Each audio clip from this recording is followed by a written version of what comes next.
우리에게 주신 하나님의 말씀 교독하도록 하겠습니다. 사도행전 4장 23절부터 29절까지의 말씀입니다. 저와 여러분들이 한 절씩 교독하도록 하겠습니다.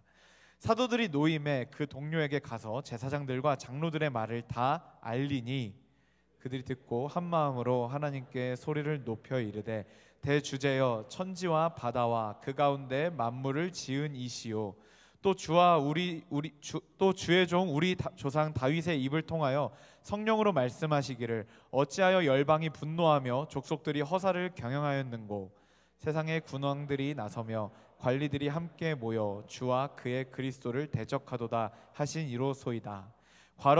과연 헤롯과 본디오 빌라도는 이방인과 이스라엘 백성과 합세하여 하나님께서 기름 부으신 거룩한 종 예수를 거슬러 하나님의 권능과 뜻대로 이루려고 예정하신 그것을 행하려고 이 성에 모였나이다.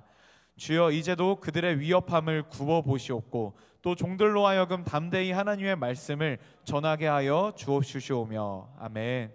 자리에 앉겠습니다. 네, 사역을 하다 보면 종종 생각보다 자주 듣는 질문이 한 가지가 있는데요. 여러분도 한 번쯤은 고민을 해봤거나 아니면 누군가에게 말했다가 대답을 들어본 경험이 있는 질문일 수도 있습니다. 그 질문은 뭐냐면 예배만 드리고 돌아가면 안 될까요? 이 질문이에요. 시간적으로 너무 쫓기기도 하고 또 공동체 안에서 여러 가지 껄끄러운 인간관계나 크고 작은 상처들 때문에 이런 이야기들을 할 수도 있다고 생각을 합니다. 그런데 이런 질문을 하는 지체들 중에 좀 많은 분들은 이런 것 같아요. 좀 공동체 모임이 비효율적이다, 가성비가 좀 떨어진다라는 생각을 하고 좀 그런 말씀을 하시는 분들도 있는 것 같아요. 근데 일단 이 질문에 대답하기 전에 이 질문을 하는 근본적인 그 마음이 과연 바른 것인가 우리가 한번 생각해 볼 필요가 있어요. 아닌 사람도 있지만 이 질문을 시작하는 뿌리가 그러니까 우리가 신앙생활을 하는 이유가 뭔지를 제대로 알고 있는가 이걸 좀 알았으면 좋겠어요. 여러분도 혹시 이 중에서 신앙생활을 마치 여러분들이 학원을 다니는 것처럼 내가 시간과 물질을 투자한 만큼 뭔가 얻어가는 게 있는 것으로 생각을 하시는 분들이 혹시 있나요? 그러니까 신앙생활을 가성비를 따지고 뭔가 내가 투자한 만큼 내가 얻어가는 것, 그것이 물론 물질적인 보상이 아니라는 건 모두가 알겠지만 물질적인 보상이 아니더라도 좀 내 마음을 좀 촉촉하게 하는 은혜라던가 아니면 좀 기쁨 아니면 새로운 깨달음, 어떤 희열, 좀 내가 신앙생활에 이 정도 헌신과 이 정도 노력을 투자하면 내가 이 정도는 얻어갈 수 있지 않을까라고 내가 무엇인가 얻어가는 것을 기준으로 신앙생활을 판단하시는 분이 혹시 계신가요? 근데 그렇다면 그거는 잘못된 동기입니다. 물론 여러분 신앙생활 하면 내가 얻어가는 게 있습니다. 근데 우리의 목적은 그것이 아니라 신앙생활의 목적은 우리를 지으시고 우리를 구원하신 하나님 아버지의 뜻대로 살아가는 거예요. 그냥 그분이 그렇다, 이렇게 살아라라고 제시하신 삶을 살아가는 것, 그 자체가 나의 가장 큰 기쁨이요 행복이기 때문에 그래서 신앙생활을 하는 거예요. 내가 신앙생활을 함으로써 뭔가 엄청난 것들을 얻어가고 내가 투자한 시간, 투자한 마음, 투자한 물질, 헌신 이런 것들에 대비해서 내가 좀 얻어가는 게 많기 때문에 신앙생활을 하는 게 절대 아니다라는 겁니다. 성경은 우리가 신앙생활을 결코 독립적으로 홀로 할 것을 단 한 번도 이야기하지 않습니다. 공동체로 연합하고 하나 될 것을 이야기하세요. 구약에서도 하나님은요 하나님의 백성 이스라엘 공동체로 그 백성들을 부르셨고요, 하나님을 믿고 싶으면 할례를 받고 이스라엘 백성이 되어야만 했습니다. 신약에서도요 예수 그리스도께서 제자들을 기르실 때 3년이잖아요. 그러니까 3년 동안 몇 달씩 끊어가지고 특훈, 과외 한 명씩 길러내지 않으셨어요. 12명을 통째로 부르셔서 공동체로 서로 싸우는 것도 있고 서로 바보라고 하는 것도 있고 서로 다 바보짓 할 때도 있고 그 공동체로 부르셔서 공동체로 제자들을 키워내셨다라는 거죠. 무엇보다 성경이 말하고 있는 교회관은 뭐냐면요, 교회의 머리는 그리스도 예수세요. 그리고 교회는 그의 몸입니다. 그러니까 여러분 한 명이 개인이 몸이 아니에요. 교회가 몸이에요. 예전에 유행했던 슬로건 중에 나는 교회입니다 라는 슬로건이 있었어요. 근데 그것이 마치 내가 세상에서 교회를 대표하는 대표 선수급으로 내가 열심히 잘 살아야 된다, 교회로서 세상에 존재해야 된다 라는 의미를 담은 슬로건이기에 그건 맞는 말이지만, 나 혼자서도 교회가 될 수 있다라는 의미라면 그것은 틀렸습니다. 교회에 최소 단위는 두세 사람이 내 이름으로 모인 곳에 나도 그들 중에 있느니라 하신 말씀처럼 두세 사람, 예수 그리스도를 주로 고백하는 두세 사람이 교회입니다. 그리고 무엇보다 여러분, 예수님이 마지막 유언이 뭐였어요? 새 언약을 주노니 서로 사랑하라. 사랑해라. 공동체야, 사랑해라. 하나 되라. 그리고 요한복음에 보면 뭐라고 하세요? 아버지여, 아버지와 내가 하나인 것처럼 저들도 우리 안에 하나가 되게 하사. 하나가 되게 하는 것. 그러니까 예수님도 공동체와 별개인 신앙생활을 단 한 번도 얘기하신 적이 없어요. 그러니까 성경이 말하는 신앙생활은 무조건 공동체와 연결지어서 진행이 됩니다. 물론 여러분, 특수한 경우가 있죠. 군대를 갔다거나 아니면 타지를 갔는데 몇 달 동안 정착할 공동체를 찾지 못했거나, 아니면 뭐 해외 파견을 갔는데 아직 공동체가 없어서 원래 모교의 영상 예배를 보면서 홀로 외롭게 신앙생활을 지탱해 나가는 때가 있죠. 근데 그런 때가 있어요. 우리 모두가 다. 혹은 뭐 어떤 교회에서 상처를 받고 잠깐 혼자 신앙생활을 하거나 아예 신앙생활을 쉬거나 그럴 때가 우리에게 있죠. 그럴 때가 있다는 것을 저도 인정을 합니다. 하지만 그것이 여러분들의 신앙생활의 스타일이 되어서는 안 된다는 거예요. 잠깐 쉬었다가 힘을 기르고 회복해서 다시 공동체로 들어가는 것, 여러분, 이게 예수께서 제시하신, 성경이 말하고 있는 공동체 그리고 신앙생활이에요. 여기까지는 여러분들 다 알아요. 근데 그럼에도 불구하고 공동체에 소속될지 말지, 혹은 소속은 됐지만 더 깊게 들어갈지 말지, 피상적인 인간관계를 뚫고 진짜 내가 이 공동체의 일원이 될지 말지를 생각하는 이유가 뭘까 한번 생각을 해봤어요. 근데 그거는 아무래도 여러분들이 공동체 생활을 해본 경험상, 공동체 생활을 하면, 교회 공동체 생활을 하면 여러분들이 충전되기보다는 자꾸 소모되는 경험을 했기 때문이 아닐까라는 생각을 해봤습니다. 여러분의 시간과 기력과 마음의 힘이 공동체와 함께 있으면 자꾸 소모만 되고 충전되지 않는다라는 느낌을 종종 받기 때문에 그렇지 않을까, 그런 생각을 해봤습니다. 그러나 공동체는요, 여러분, 예수의 이름으로 모인 공동체는요, 소모되는 곳이 아니라 충전되는 곳입니다. 오늘 말씀이 그 사실을 우리에게 알려주고 있어요.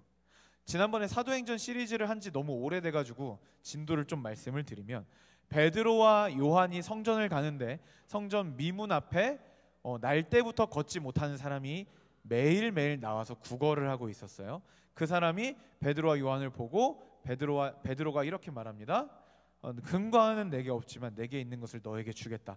나사렛 예수 그리스도의 이름으로 일어나 걸어라 라고 이야기를 하죠. 그리고 베드로의 성격상 그대로 손을 잡고 이렇게 세워버려요.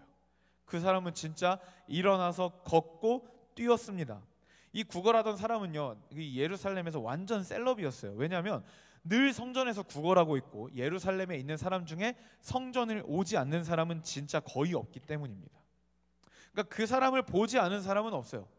소문으로 들어도 그 사람의 얼굴을 그릴 수는 없어도, 야, 그 미문 앞에 구걸하던 걔 다 아는 사람이었단 말이죠. 근데 이 사람이 일어나 걷고 뛰고 성전에 들어가서 하나님을 예배하는 것을 보니까 예루살렘을 발칵 뒤집어졌어요. 그래서 수많은 사람들이 모여서 베드로와 요한을 쳐다봐요. 이게 뭐 어떻게 된 거냐고. 그랬더니 베드로와 요한이, 이게 우리가 능력이 있어서 한 건 줄 아냐. 그게 아니다.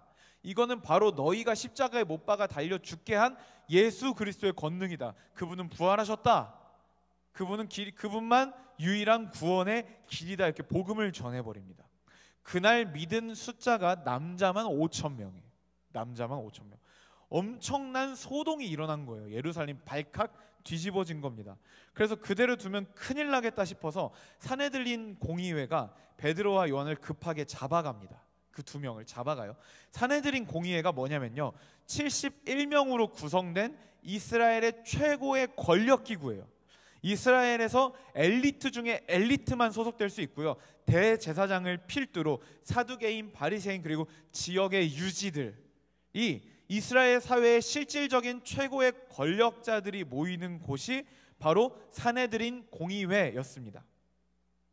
여기서는 그 사람을 죽이냐 살리냐 사형 빼고는 다 결정할 수 있는 완전 슈퍼 파워 기관이었어요. 여기 끌려갔다, 여기에 좀 안 좋은 일로 끌려갔다, 여러분 그럼 그 사람은 모든 재산을 잃거나 불구가 되거나 쫓겨나거나 아무튼 인생이 송두리째 뽑혀나갈 수도 있는 게 너무 당연한 힘을 가진 공의회가 바로 이곳이었습니다. 종교 재판, 이단 판정, 각종 처벌, 재산 몰수, 엄청난 권한을 발휘하는 곳이 그곳이었어요. 그리고 예수님이 돌아가시기 전에 재판받은 공의회도 사내들인 공의회예요. 그러니까 예수님을 죽음까지 몰고 갈 수 있었던 엄청난 놈들이에요. 그런 공의회에 베드로와 요한이 끌려갔습니다. 여러분 생각해 보세요. 베드로와 요한 끌려갔어요. 예수님이 여기 끌려갔다 죽었거든요. 떨려요, 안 떨려요? 안 떨려요. 여러분 방금 미랄 찬양을 불러가지고 무서울 게 없어, 그렇죠? 안 떨리죠, 여러분들은. 근데 베드로와 요한 생각해 봐요. 떨린단 말이죠. 이 사람들은 떨렸을 거예요. 여러분 혹시 잘못해서 경찰서 가봤어요? 아 근데 눈빛이 왜 그래? 너는 가봤겠지. 뭐야 그 눈빛 뭐야? 도대체 내가 닌주하냐 이런 눈빛은 뭔데 진짜? 진짜 이거 애들이 눈으로 말하는 스킬이 점점 늘어가요. 근데 경찰서를 가보면 그냥 경찰서에 들어가는 순간 압도가 돼요. 그냥 무섭다고 하더라고요. 들어가는 순간 무섭대요. 그리고 경찰이 여러분 찾아온 적 있어요? 지나가다가 구세영 씨 여기서 나왔습니다. 이런 거 당해본 적이 있어? 나는 없는데 여러분 있어요? 이런 거 당해보면 진짜 심장이 덜컥 내려앉는 그런 느낌이래요. 근데 여러분들은 믿는 구석이 있잖아요. 경찰서 가도 아빠 이 사람이 아빠가 누군지 모르는 것 같아. 받아봐요. 여러분 이런 거 하면 되잖아요, 그렇죠? 여러분들이 이런 거 하면 되는데 이 요한과 베드로는요 이런 걸 할 수가 없어요. 그냥 저기 갈릴리 촌에서 어부예요. 그냥 어부 1, 2예요. 얘네는 뒷배도 없고 그냥 전과만 있어요. 전과는 뭐가 있어요? 예수님 따르던 사람들이다. 그러니까 이 사람들은 거기 끌려가면 성하게 나오기는 힘든 거예요. 진짜 엄청나게 두들겨 맞고 진짜 절반은 불구가 돼서 나오거나 아니면 정말 모든 걸 다 잃고 나오든가 아니면 예수님처럼 진짜 로마에게 이 사람도 죽여야 돼 하고 이 사람들이 일러가지고 죄명 뒤집어 씌워가지고 막 그래가지고 죽든가 아무튼 곱게 나오기는 어려워요. 그런데 공의회가 이 사람들을 끌고 갔단 말이죠. 공의회는 왜 이 사람들을 끌고 갔냐면 데려다가 윽박 지르고 길을 팍 죽여갖고 다시는 예수와 부활에 대해서 말 못하게 하려고 끌고 갔어요. 그래서 공의회가 생각한 건 그래도 우리 전체가 모였는데 우리가 윽박 지르면 벌벌벌 떨고 진짜 다시는 예수를 말하지 않겠습니다. 저 그냥 갈릴리로 돌아갈게요. 이런 그림을 예상하고 불렀단 말이죠. 그런데 사도들이 너무 당당한 거예요. 너네 무슨 권한으로 그런 짓을 했니? 그랬더니 궁금해? 바로 그 이름은 바로 예수 그리스도인다면서 막 복음을 또 거기다 전해버린 거예요. 엄청나죠, 패기가. 그러니까 이 사람들은 당황해가지고 너네 잠깐 나가 있어. 이렇게 해놓고 야 어떡할까? 확 죽여버릴까? 근데 지금 그 나은 사람이 저기 있잖아. 일어선 안진뱅이가 저기 있잖아. 그럼 그렇게도 못하잖아. 예루살렘 사람들 다 아는데 어떡해? 어떡하지? 막 당황해요. 당황하고 다시 불러. 그리고 너네 다시는 그거 하지마. 그러니까 베드로가 야 우리가 하나님 말 듣는 게 낫겠냐? 네 말 듣는 게 낫겠냐? 머리가 있으면 생각을 해봐. 이렇게 얘기를 해요. 그러니까 정말 당황해서 한 번 더 아무튼 하지마 이러고 내보낸단 말이죠. 그러니까 이 엄청난 당당함, 공의회는요 세상이 쓸 수 있는 최고의 방법을 쓴 거예요. 협박. 너 내 말 안 들으면 죽어. 우리도 맨날 듣는 거죠. 너 이렇게 안 살면 죽어. 너 이렇게 안 살면 가난할 거야. 이렇게 안 살면 인생 망해. 이렇게 안 살면 불행해. 세상이 우리한테 맨날 하는 거잖아요. 그런데 그런 협박을 받았는데 이 두 사도는요 요동치 않는 거예요. 그러니까 더 이상 세상이 주는 어떤 협박이나 위협으로 이 사람들을 길들일 수 없다라는 것을 공의회는 오히려 역으로 증명을 해줘 버렸어요. 그런데 여러분, 공의회 안에서는 이렇게 통쾌한 승리가 이루어지고 있었는데 밖에 있던 동역자들은 어떤 기분이었을까요? 막 누가 뛰어요. 큰일 났어요, 큰일 났어요. 베드로랑 요한이 공의회에 끌려갔어요. 어때요? 예수님 거기서 죽으셨는데? 철렁하겠죠. 아니, 예수님 돌아가신 지 얼마나 됐다고. 물론 부활하셨지만 그 일이 일어난 지 얼마나 됐다고 또 우리 기둥 같은 두 사도를, 예수님의 세 수제자 중에 2명이잖아요. 와, 이거 이룰 수 없는데 어떡하지? 정말 애타는 마음으로 기도하기 시작했을 거예요. 무사히 나오게 해달라고. 오늘 본문은요, 그렇게 공의회에서 나온 직후의 이야기입니다. 두 사도가 동역자들에게 와서 공의회에서 그들이 우리에게 한 말을 전달을 합니다. 뭐 그들의 메시지는 뻔하죠. 다시는 예수의 이름을, 부활을 말하지 마라 라는 협박을 계속해서 했을 거예요. 그래서 그걸 전달을 합니다. 그리고 어떤 스토리가 있었는지도 말했겠죠. 근데 우리 귓등으로도 안 들었어. 그래갖고 야, 나 하나님 말 들을 거야 했더니 야, 땀을 삐질삐질 흘리더라 막 이러면서 그때 대제사장 표정 봤냐고. 이렇게 경박스럽진 않았겠지만 아무튼 그런 식으로 그 자리에 있던 일들을 묘사를 했겠죠.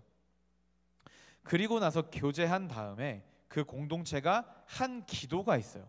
그 기도가 오늘 본문의 대부분입니다.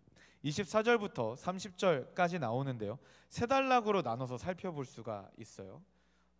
그거를 제가 세 단락으로 한번 구분을 해봤습니다. 먼저 첫 번째 보여주시면, 첫 번째 단락은 하나님, 이 일은 이전에 하나님이 말씀하신 일입니다 라는 고백이에요. 대주제여, 천지와 바다와 그 가운데 만물을 지으신 이시오, 또 주의 종 우리 조상 다윗의 입을 통하여 성령으로 말씀하시기를. 이게 되게 어렵잖아요. 근데 쉬운 말로 말씀을 드리면 대주제요, 그러니까 겁나 크신 하나님, 당신이 우리 조상 다윗의 입술을 통해서 성령으로 이런 말씀을 하셨었어요 라는 거예요. 이게 시편 2편에서 다윗이 한 고백입니다. 어찌하여 열방이 분노하며 족속들이 허사를 경영하는고, 세상의 군왕들이 나서며 관리들이 함께 모여 주와 그의 그리스도를 대적하도다 하신 이로소이다. 그러니까 이 시편 2편에 다윗이 이야기한 건 뭐냐면, 진짜 온 천하 만물이 하나님 손바닥 위에 있는데 세상에 힘 있는 사람들이 자기들끼리 꽁냥꽁냥 경영하고 자기들의 힘과 자기들의 의도대로 세상을 이끌어갈 수 있을 줄 알고 그렇게 막 작전 짜고 경영하는 그것들을 이야기하고 있는 거예요. 그러니까 지금 일어난 이 일이 시편에서 다윗이 한 말이라는 거예요. 자, 그 다음에 파트 2를 보여주시면, 말씀하신 일이 나타났습니다. 그렇게 말씀하셨었는데 그 일이 진짜 일어났네요 라고 말하는 거예요. 과연 헤롯과 본디오 빌라도는 이방인과 이스라엘 백성과 합세하여 하나님께서 기름 부으신 거룩한 종 예수를 거슬러 하나님의 권능과 뜻대로 이루려고 예정하신 그것을 행하려고 이 성에 모였나이다. 그러니까 이게 무슨 말이냐면, 과연 그 일이 일어났습니다 하나님. 헤롯과 본디오 빌라도 그리고 수많은 사람들이 예수 그리스도를 십자가에 못 박았어요. 그리고 그 예수의 증인들을 박해하고 있습니다. 그런데 그게 하나님의 권능과 뜻대로 이루시려고 예정하신 일인데 걔네들은 자기가 자신의 뜻대로 운영하고 있다라고 믿고 그 짓을 했는데, 이 사람들의 고백은 뭐예요? 하나님, 그 일은요 하나님의 권능과 뜻대로 이루려고 예정하신 그 일입니다 라고 이야기하는 거예요. 그러니까 쉽게 말하면 지금 박해를 받고 돌아왔잖아요. 사도들이 위협을 받고 돌아왔잖아요. 그걸 보고 다윗이 말했던 그거, 세상 사람들이 하나님의 뜻을 거스른다는 그게 진짜 일어났네? 우와, 이게 진짜 하나님의 뜻 가운데 하나구나 라고 감탄을 하고 있는 겁니다. 파트 3 보여주시면, 파트 3는 간구예요. 우리를 도와달라는. 주여, 이제도 그들의 위협함을 굽어보시옵고, 여기서 굽어보신다라는 것은 자세히 살펴보다, 자세히 관찰하다 이런 뜻이에요. 또 종들로 하여금 담대히 하나님의 말씀을 전하게 하여 주시오며 손을 내밀어 병을 낫게 하시옵고 표적과 기사가 거룩한 종 예수의 이름으로 이루어지게 하옵소서 하더라.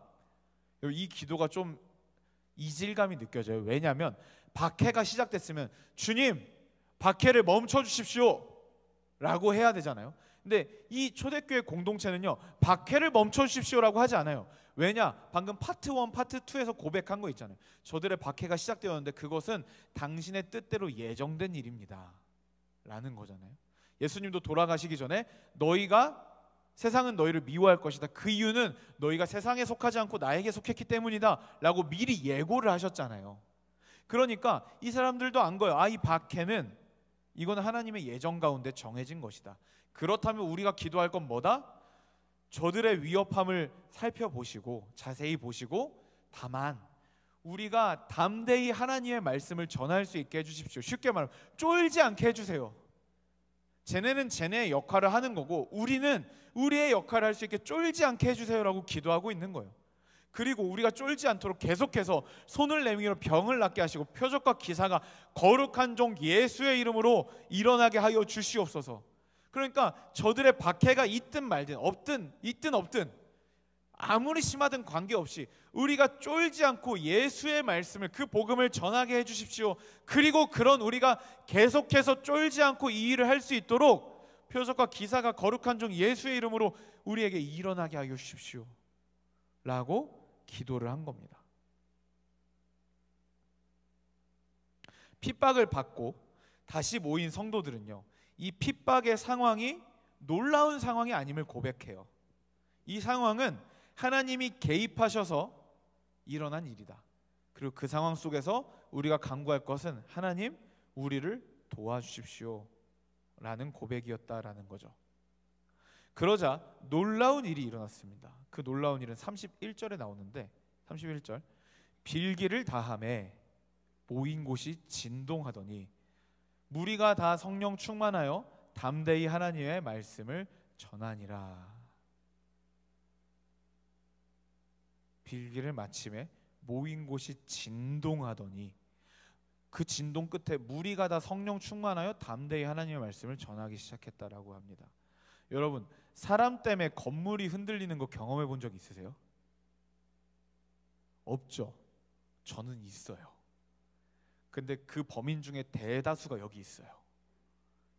때는 바야흐로 2018년 청소년 개강 집회였습니다. 그때 청소년들은 본당에서 예배를 드리고 학부모와 선생님들은 사랑홀에서, 명지 사랑홀에서 학부모 교사 특강을 듣고 있었어요.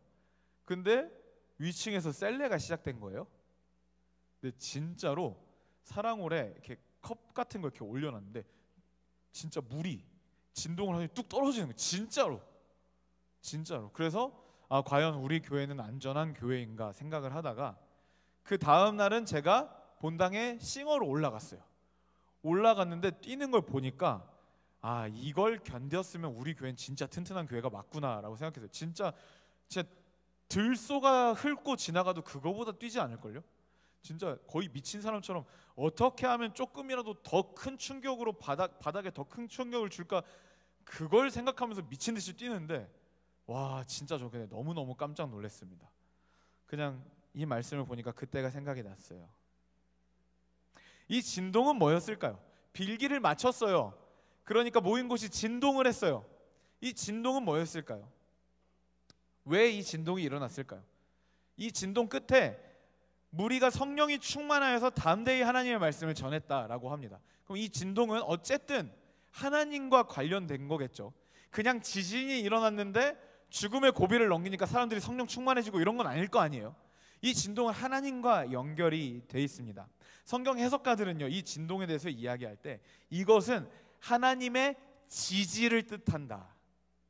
하나님의 지지를 뜻한다라고 말합니다. 하나님의 임재, 내가 너희와 함께한다라는 표현이자 내가 너희의 걸음에 함께하고 너희의 간구를 기뻐한다, 너희를 지지한다, 너희를 응원한다 라는 표현이 이 진동이었다라고 말해요. 하나님이 친히 그곳에 임하심으로써 너희의 기도를 내가 듣고 있고 너희의 기도가 흡족하며 너희를 지지하고 응원하겠다라는 것을 선언하신 것과 같은 게 이 진동이에요. 이 진동에 대해서는 여러분들 더 다양한 해석도 좋습니다. 하나님의 응원, 하나님의 함성, 임재의 표현 뭐 다 좋아요. 어찌되었건 이 진동은 하나님이 함께 하신다는 거, 그리고 하나님이 이 공동체를 기뻐하신다는 거, 이 두 가지는 정말 확실합니다.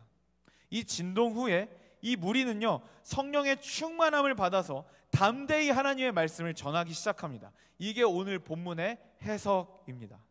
여러분, 오늘 말씀을 준비하면서 사실 설교 제목은요, 우리가 모이는 이유라고 정했어요. 그런데 저에게 설교 제목을 정할 수 있는 시간이 조금만 더 길었으면 저는 다른 제목으로 정했을 것 같아요. 오늘 새벽에 이제 일찍 일어나서 설교 준비를 마무리하고 있었는데, 그때 하나님이 너무너무 강력하게, 정말 제 마음에 너무너무 뜨겁게 부어주신 소망이 있었어요. 그게 바로 이겁니다. 보여주세요. 진동하는 공동체. 진동하는 공동체. 진짜 우리가 모일 때, 기도할 때 진동하는 거예요. 물론 여기서의 진동이 실제적인 진동이면 우리는 집회가 금지되겠죠. 근데 실제적인 진동이 아니라 우리가 함께 공동체로 모일 때 우리 안에 일어나는 일들이, 우리의 말과 우리의 교제와 우리의 사역과 우리의 행사와 우리의 모든 것들이 하나님께서 기뻐하시고 지지하시고 응원하는 일들이 일어나는 공동체, 그게 바로 진동하는 공동체입니다. 그래서 이곳에서 그것들을 경험하고 성령의 충만함을 받아서 우리가 나아가는 곳곳에서 세상을 진동시키는 공동체, 이런 꿈을 꾸게 되더라고요. 여러분, 세상을 진동시킨다니까 너무 어렵게 생각하지 마세요. 외로운 사람에게 밝게 인사 한번 해주기, 이거 충분히 진동입니다. 길에 있는 쓰레기 줍기, 이것도 충분히 진동이에요. 여러분들의 직장을 복음화하기, 너무너무 감사합니다. 굉장히 큰 진동이네요. 진동이 어려운 게 아니에요. 그런데 우리는 어떤 사람이 되어야 하냐면, 모였을 때 하나님의 기뻐하심, 하나님 기뻐하시는 일들이 이곳 가운데 일어나서 진동하는 공동체, 하나님의 마음만큼은 우리가 모일 때마다 진동시켜드리는 공동체, 그리고 우리가 각자 흩어졌을 때 흩어진 그 자리에서 삶의 현장을 진동시키는 공동체. 여러분, 이게 우리가 해야 될 일이에요. 당시 교회는요, 처음 위협을 마주했습니다. 첫 번째 위협이었어요. 무서웠겠죠. 앞으로 어떻게 될까 불안했겠죠. 아무리 두 사도가 무사히 풀려났어도 앞으로 예수의 이름 말하지 말래 라고 얘기할 때 그 중에 누구는요, 덜컥 겁을 먹었을 수도 있어요. 공의회가 말했으면 들어야 되는 거 아니야? 겁을 먹었을 수도 있어요. 그래서 기도한 거예요. 주여, 저들의 위협함을 굽어보시고 우리를 도와주십시오. 담대히 하나님의 말씀을 전하게 해주십시오. 놀라운 표적과 기사가 거룩한 종 예수의 이름으로 일어나게 하여 주시옵소서. 무리가요, 그곳에서 지켜달라고 울지 않았어요. 하나님 기뻐하시는 기도를 한 거예요. 주님, 쫄지 않겠습니다. 다시 세상 가운데 나아가서 더 주의 말씀을 잘 전할 수 있도록 도와주십시오. 공동체는 이런 곳이 되어야 된다는 거예요. 세상살이에, 온갖 세상살이와 온갖 삶에 잔뜩 쫄아가지고 우리가 모여요. 다 쫄잖아요. 저도 쪼는데 다 쫄아서 모여요. 근데 모여서 우리가 함께 예배하고 기도하고 순모임 때 나눔하고 고민을 이야기할 때 이곳 가운데 일어날 일이 뭐냐면, 우리가 누구인지, 우리가 무엇을 하는 사람들인지, 무엇을 위해 사는 사람들인지가 선명하게 다시 고백되는 거예요. 서로의 고백을 통해서 그것이 고백되는 거예요. 우리의 예배를 통해서 누가 말하지 않아도 그냥 그게 고백되는 거예요. 아, 그렇습니다 주님, 내가 이 세상에 잘 먹고 잘 살려고 편히 살려고 태어난 존재가 아닙니다. 그렇습니다 주님, 이 땅 가운데 주의 뜻을 이루게 하여 주십시오. 그 고백이 회복되는 장소가 교회고 공동체다라는 거예요. 이게 하나님의 마음을 진동시키는 공동체입니다. 이게 세상을 진동시키는 공동체다라는 거예요. 세상에서 쫄리고 무섭고 유혹받고 우리의 정체성이 흔들립니다. 왜? 당연하죠. 왜 안 그러겠어요? 눈에 보이는 거는요, 다 하나님을 반대해요. 세상이 전부라고 말하고, 세상의 방식대로 살지 않으면 너 큰일 날 거 위협합니다. 우리를 힘들게 해요. 우리가 노래했고 고백했고 우리가 배웠던 건 그냥 교회 안에 고여있는 지식이라고 일주일 내내 우리에게 말해요. 그래서 계속 그렇게 세뇌당합니다. 그러다가 예배 자리에 오는 거예요. 예배 자리에 왔는데 나보다 더 심한 위협을 받고 있는 선배, 나보다 더 유혹이 심한 후배, 그 사람들이 서로 안아주는 거예요. 힘들었지, 믿음으로 살기 힘들지, 괜찮아 또 넘어져서 괜찮아, 다시 한번 일어나 보자. 우리 누구도 누구를 정죄하지 않고 그저 잘 왔다 말해주면서, 그러나 우리의 정체성은 이런 자들이다 말해주는 거예요. 선배가 먼저 걸어간 길을 후배가 가고 있기에 후배에게 괜찮다고 말해주고 공감해주고, 처음 걸어가 보는 길을 걸어가는 선배에게 후배가 당신이 나에게 말씀해주신 그것처럼 지금도 괜찮을 거예요 격려해주고 위로해주고. 여러분, 교회는요 세속 공동체에서 줄 수 없는 다른 무엇인가를 줄 수 있어야 돼요.